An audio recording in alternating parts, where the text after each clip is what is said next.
Captain, my boy, you okay? The guy next to me's not. Oh, hell.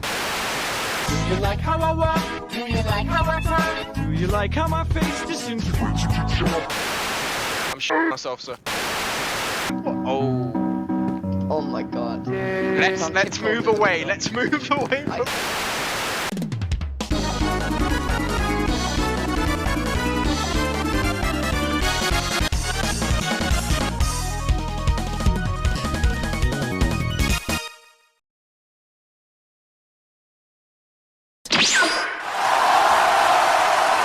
Shut the f up! Little Nightmares 2. If you're someone who drops into videos and leaves within the first 10 seconds, all you really need to know is that Little Nightmares 2 is just that scene from Toy Story 1, except stretched across a 5-hour game. And holy shit, does it work. Some of you out there may be surprised to see me do an analysis video, either out of doubt of my cognitive ability or because seemingly all I can do is edit dead memes of a boring gameplay. Little Nightmares 2 is one of those games where people love to talk about possible theories and stories and true meanings and subtext, and while it's all interesting, I haven't really seen anyone give a satisfying description as to why Little Nightmares 2 is just so goddamn enjoyable. I mean, it's hardly Red Dead 2. You walk from left to right, stop behind object at the correct time to not be spotted, and occasionally cave in someone's skull. Yet here it is, 5th place on my top 10 list of all time. So what the hell is going on? In this video of a length I am unsure of at this point in the script, I will describe to you reasons why I, the esteemed border collie idiot on the internet, found this game to be one of my favourites of all time. Hopefully I'll say enough funny words and enough of order to mean something to you. Here's a brief rundown of what the hell this Toy Story nightmare really is. You play as Mono, who I prefer to call Bucket Knight because fuck you, the bucket is the best hat. You wake up in front of a Twitch stream and make your way through a jungle of vehicle booby traps until you find your power 6. You free 6 and then make a getaway as an angry cosplayer sport and a racist that chases you down for giving him a taste of the United States foreign policy. You then take a boat to the Prepared City and enjoy the wonders of a public education system. After getting bored by the teacher and a slip and slide growth, you kill the little shits that happen in the school and escape. You then visit the hospital and promptly find yourself incapable of entering a clothing shop ever again, before roasting yourself some doctor and then skedaddling. You trek deeper into the city and find everyone to be watching Smug Rubik streams, rendered completely brain dead through exposure, till a Slenderman incel steals your girl. You kill him like the utter Chad you are and then infiltrate his man cave to save 6. 6 loses her shit after you diss her Spotify playlist, but then eventually realizes that 100 gex isn't good music. You both run for it. She grabs your fridge break and then she drops you. As a result, you become a Slenderman incel in an endless loop of internet culture wars and Twitter drama. You fucking you bloody! Now those with brain cells in the double digits will raise their hand and say, Listen, Mr. Smug Rubik, sir, this doesn't really tell us anything about the story. This is just a really bad synopsis of events. the thing that is so great about Little Nightmares 2 is exactly that. Nothing is said. This game has an edge over every other video game that's story focused. There's no exposition, there's no dialogue, nothing to read or listen to that fleshes out the story. It's just you and the fucked up world you've been brought into. It's the pinnacle of visual storytelling that leads into one of my main points of this video, the balancing act. When aspiring to tell a story without any exposition, you have to be careful as to how you approach it. If you're too explicit and direct, the game becomes an educational watch that can get clobbered by Buckshot Simulator. If you're too subtle, no one has any clue as to why you're going around clubbing kids over the head with a hammer before promptly realizing you finished the game 2 hours ago. Little Nightmares 2 nails this balancing act. There's enough room for interpretation and theorizing that brings all the FNAF theorists in the audience to climax, but there's also enough control over the story that Tarzier will slap you across the face. In my first draft of this script, I wrote a lot more about my interpretation of the game, and you know, it's all a time loop, and it's this morbidly interesting paradox in which the actions of one character elicit the actions of the other, and it's yin and yang, back and forth, with actions trying to prevent Bucket Knight becoming an incel is exactly what leads him to becoming said incel. It's poetic. However, I found this article saying that actually Little Nightmares 2 is about escapism, and honestly, I don't know what to say about this. One of the issues I've always had in regards to these sort of open-ended English teachers' wet dream stories in which the story means whatever you can manage to extrapolate from it, is the creator's intention is usually 100 times milder than the fans' intention. It's the whole FNAF thing. People have spent years trying to connect the dots, creating super interesting storylines from the breadcrumbs they followed, and the actual concrete storyline will likely be nothing. It's like surviving Wonka's chocolate factory and finding out that the lifelong supply of candy is just a strawberry flavoured kidney stone. Now, do I think that this sucks? I don't know. On one hand, the surface level story of the incel Slenderman isn't necessarily compromised by this. It could just be about how society will be in the future under the ever-wise Elon Musk. Did you see that fucking tunnel? Did you see the tunnel? I think it's cool, right? I think it's cool because it like lights up and shit. But I'm like entertained by watching paint dry. Who on the internet is looking at this and is like, yeah, this is revolution. He's put some fucking. It's like the shit you see on TikTok. It's just a depressed kid's room. He's put in a tunnel. What? But on the other hand, you're telling me that all the imagery about the eye, the mannequin people, the teacher, the ceramic students, and the fucking dog pissing on the wall is actually all about gamers taking their Second Life roleplay sessions a tad too seriously? Come the fuck on. So the game tells its story well, besides that. Every YouTuber I've watched has understood. Corey Kenshin, Slimes are cool, Jacksepticeye, probably even, I don't know, fucking Annoying Orange got the gist of it. But what about the ending? Well, I hope you're all aspiring trapeze artists, because I've got another little lesson about the balancing act. I refer to plot twists as Hollywood's most of the time, because every movie they put out after whiffing their own farts for hours a day is, wait a second, what about we make a Die Hard 10, but this time he gets betrayed? Oh! It's amazing because they think it's going to be as nearly as mind-blowing to me as the fact that Onision isn't in jail yet. Plot twists need to be a perfect balance of predictable and surprising. If it's too predictable, it's going to be as easy to guess as my sexuality from one glance at my Twitter feed. If it's too surprising, it's going to ruin everything. Just like my sexuality will when a member of my family takes a glance at my Twitter feed. A plot twist needs to be hidden enough that ignoramuses named Smug Rubric won't see it coming, yet obvious and realistic enough that it rewards people who pay attention to subtle cues. For example, 6 embodying every aspect of an anti-hero OC written by a 14-year-old. Perhaps I had an unfair advantage going into this because I know what happens in Little Nightmares 1, and from that it's very easy to guess that there's not going to be a happy ending. The moment I jumped that bridge and she caught me at the end, staring into Bucket Knight's face, I knew she was going to drop me. And yet it still stung. The repetition of 6 always catching you, that she was always going to be there for you as you were for her, makes it hurt even more when in a moment you needed her most, she stabs you in the heart. Honestly, I could not envisage it ending any other way. There's no happy ending in such a depraved and horrific world, and to me, I think it's pretty cool how a character who's known for her gluttony is for one thing to finally consume Bucket Knight's altruism in her quest for satisfaction. Okay, I got too dramatic there. John, play fart with reverb, please.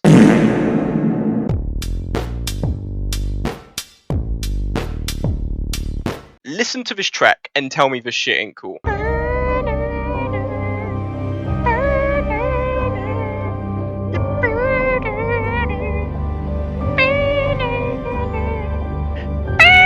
Okay, moving on.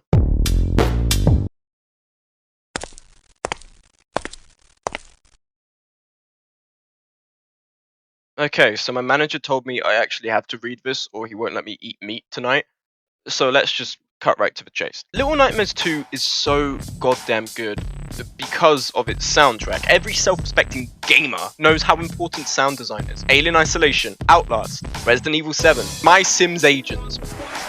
Once you beat a game and you've replayed it to death, but one piece of media you can keep consuming and still get new experiences from is the soundtrack. Resident Evil 7 came out in 2017. 4 years later, I'm still listening to that badass intro song. Little Nightmares 2's soundtrack, while it's not exactly iconic to me beyond the hum, is mesmerizing in its own right. The ethereal and ominous tones as you stare up at the signal tower, the soothing melody of the music box, the rising buzz of the music as you get ever closer to the door, sealing away your internet history, it all works seamlessly to create an experience. One of my favourite tracks, other than the menu theme, has to be the Hunter's Chase music. The screeching of the violins like a handsaw cutting through wood. And once again, while I am hesitant to say anything beyond those 2 tracks really stuck out to me, the moments these songs help to create are a treasure in their own right. The final showdown with Slenderman Incel is complemented by this ominous harmony that grows in intensity as you come closer and closer to beating him. Once you push those buildings back, the orchestra rises as power surges through you, And honestly, I was gonna try and write a joke in here. I can't think of a joke to write, it's just that cool. But hold your horses there, Mr. Morgan. We haven't spoken about the sound effects, and let me tell you, these sounds do be affecting me. I could write an entire list of how every sound effect works perfectly, but I will focus on one of, I think, the crowning gameplay moments in Little Nightmares 2. The Mannequin Hospital. As you already probably know, if not, why the fuck are you still here? The mannequins will only move when you don't shine light on them. Obviously, the light doesn't stretch across the entire play area, only the confines of your screen. So enemies can still move even when they're technically in line of sight but beyond the screen's range. Whenever you hear the clickety-clack of prosthetics angrily approaching, it tells you exactly what to do. Number 1, turn to face the noise so you'll stop it in its tracks. Or number 2, panic. This, of course, is assuming the torch controls will even obey you, but we'll get to that later. Another example of this is during encounters. There's always a lull in the soundtrack when you're in the designated Metal Gear Solid section, in which you have to stealth from one side of a room to the other without being seen. You make this connection in your head that silence is good, because silence means that no one is rushing towards you asking when you're going to play Risk of Rain 2. The scariest moments during the Metal Gear Solid sections have to be when the enemy is off screen, but they're still a threat. You're thinking they're not looking, so quietly sneak away, and just as you're about to make it, I think she saw me. Ah! sound effects and soundtrack have one goal: to immerse you in the game and to accentuate the emotions of the scene, whether it's through its presence or absence. I can assuredly say that the music in this game does not miss the mark. My favourite part was when the baby started playing. Let's go. When you are making a game that tells its story exclusively through the background, it's of no surprise to all of us that the game has to look pretty goddamn good. I mean, look at this! Look at this! Look at this, dude! Game's environments look as dilapidated and run down as you would expect. From the forest to the school to the hospital, every area looks unique and it has that same bleak and drab colour scheme that saps all life from it. It's almost like a tableau. Everything is frozen in its decay and your presence causes quite the stir. The game also does a decent job in directing you. Sure, it's very easy considering it's just move right at the screen until it stops, but the way Tarsier managed to build an environment that was detailed and had its own character, and still made it to fit into what is essentially just a super long corridor, is honestly something to be commended. But where this game truly shines is in its enemy design. Part of the mystique of these kind of depressed indie child games is that you don't exactly know why the enemies are the way they are. Sure, we gather that the signal from the Pokemon stream is warping everything around it, but why does the hunter breathe so heavily? Why does the doctor have the janitor's face mask in his surgery? Why does the teacher walk like that? And why do the ceramic little shitheads keep forgetting the cardinal rule of don't stand within 2 feet of me when I have a hammer? These unexplained features, while some may find them a little confusing without any explanation, are what draw me into the game more. They're grotesque and corrupted, fleshy and feral monsters that rapidly converge on you to tell you all about how them using a tabaxi in their D&D campaign doesn't make them a furry. They also act as an in-game indicator that tells you to just stay the fuck away. I mean, look at this guy. What part of this guy tells you that he's someone approachable, huh? And for a game in which it's as bleak and as dry as my humour, it has a lot of life to it. The purple halls of a signal tower, the yellow and brown of a school, the bleached white of a hospital, the dark greens of a forest. Yes, none of them are vibrant, but they all still stick to a theme while being different enough to be identifiable, both in its set pieces and its designs. This game does a fantastic job in engaging you enough to give a shit about Bucket Night. I mean, look at this guy. He's rocking the goddamn Supreme jacket. There's really not a lot for me to say about this. It just looks fantastic and I love it. But we've reached the end of the Blow Me Express because the gameplay fucking sucks. Now let me explain what I mean by that. The god of game analysis videos,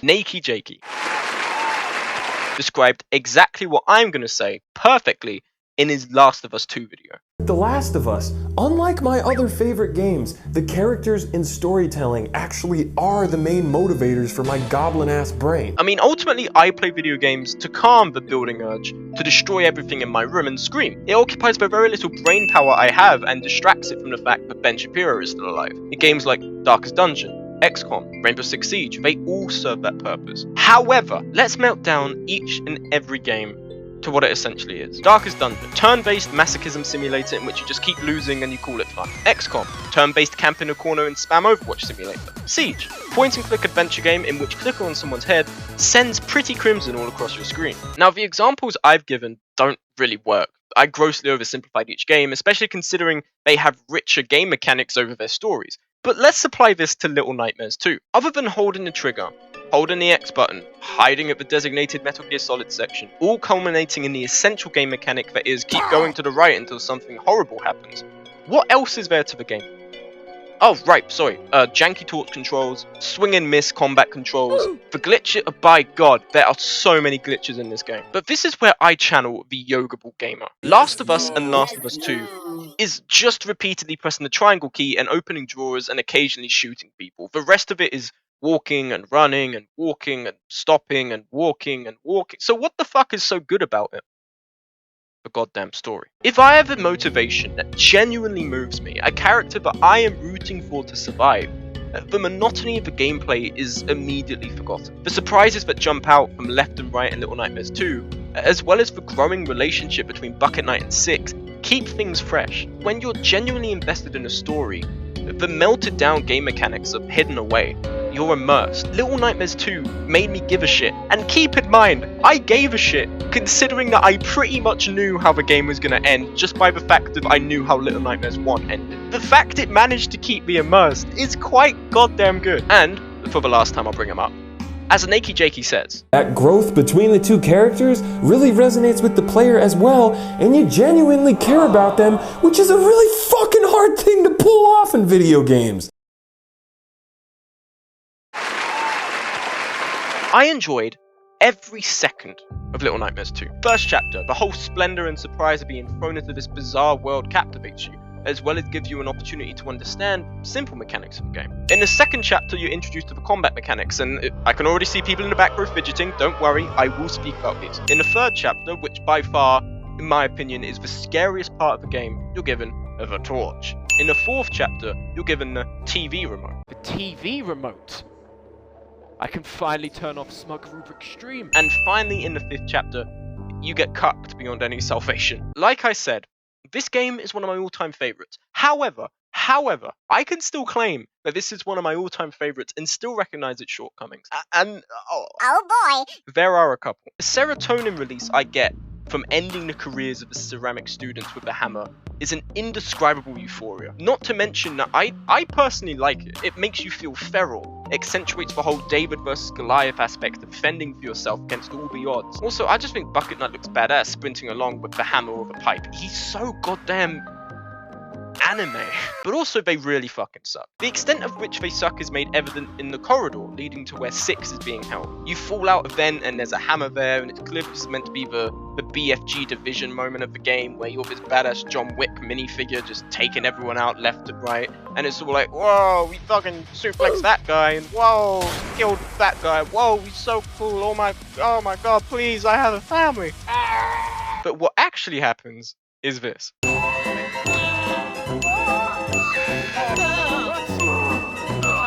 It's so frustrating. Grab it.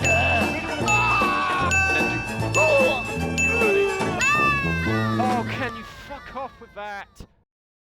Now, keep in mind, I edited out half the deaths for that video, because it would have gotten really boring. The issue is that it clashes with the decision to use the sort of half 2D, 3D spacing. You have to time the swing exactly as the little shit makes a jump at you, like exactly at one specific point to get them with just a little bit of leeway. But simultaneously, you have to judge the distance of the swing to ensure you hit them and you don't leave yourself vulnerable. The amount of times I died during this stretch here, because it is super fucking janky, judging the swing up while Bucket Knight's Supreme Jacket is blocking the way, was near infuriating. If you're making a horror game, the last thing you want is for the player to get frustrated. If I'm busy getting upset at the game, then that's brain power I'm not dedicating to pissing my pants. It's why Outlast 2 was so bad. You're too busy getting pissed off to be scared of anything. And this also culminates in the chase sequences, specifically the hospital one where you're leading the doctor into the furnace. This is one of those moments where the game says, okay, no more hiding, this is the designated Usain Bolt bit. Despite the fact the doctor who's gonna start chasing you is 2 rooms over and would have zero idea that you are hiding under the train. But you know, okay, I can forgive that, right? I knew there was going to be a designated chase scene eventually. This game is pretty linear anyway. I just got to run away from them, right?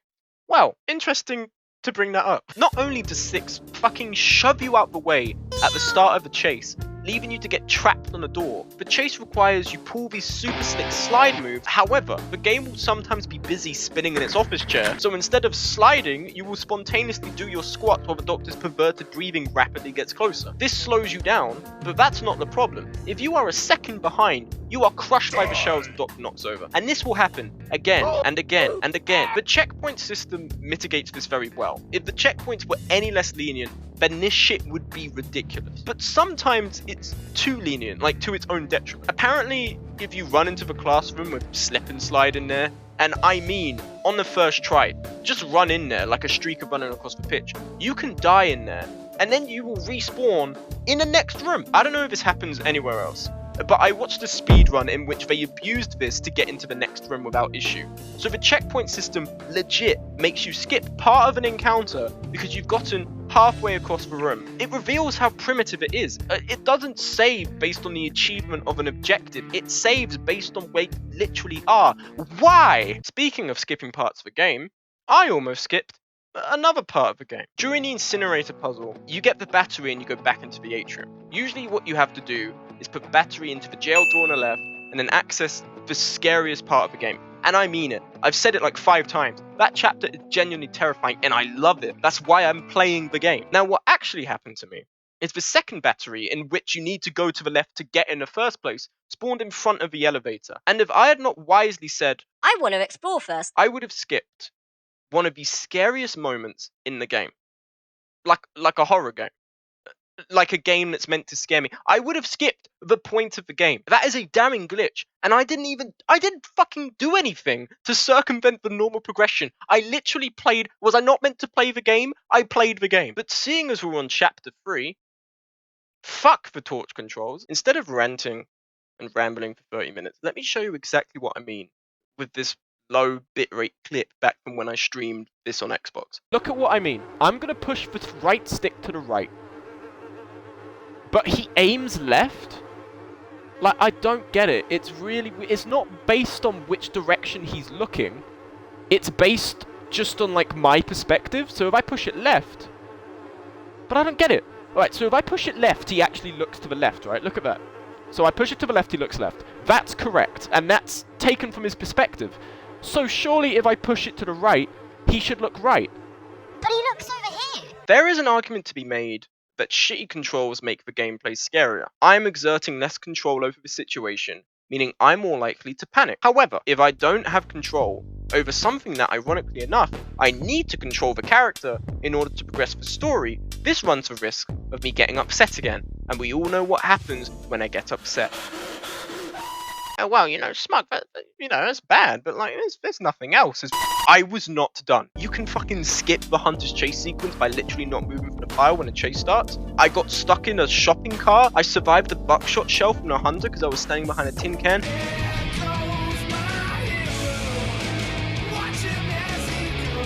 Yeah, it's a great game. Look, I've been a tad hyperbolic. These glitches are easily remedied by the restart button, which the checkpoint system alleviates because it pretty much takes you back only 2 steps. The only unforgivable glitch is the one that could inadvertently help you skip the mannequin hospital, because considering it's quite a linear game, the only time you'd want to replay is to do a speedrun or to collect collectibles. Not experiencing this chapter in the overall span of the story is criminal, and I think ultimately would affect your experience of the story. I'm predisposed to games that champion story. Sure, I'm not out here saying that I'd be as enraptured about going through a PowerPoint slideshow. The fact I can move and hide immerses me more. But what would be a laugh of a game without its on-brand mystique is a must-play experience when coupled with the imagery, the amazing visuals, stunning music, and the tragic tale of trying to be kind in a world of monsters. This, to me, is why Little Nightmares 2 is so goddamn good.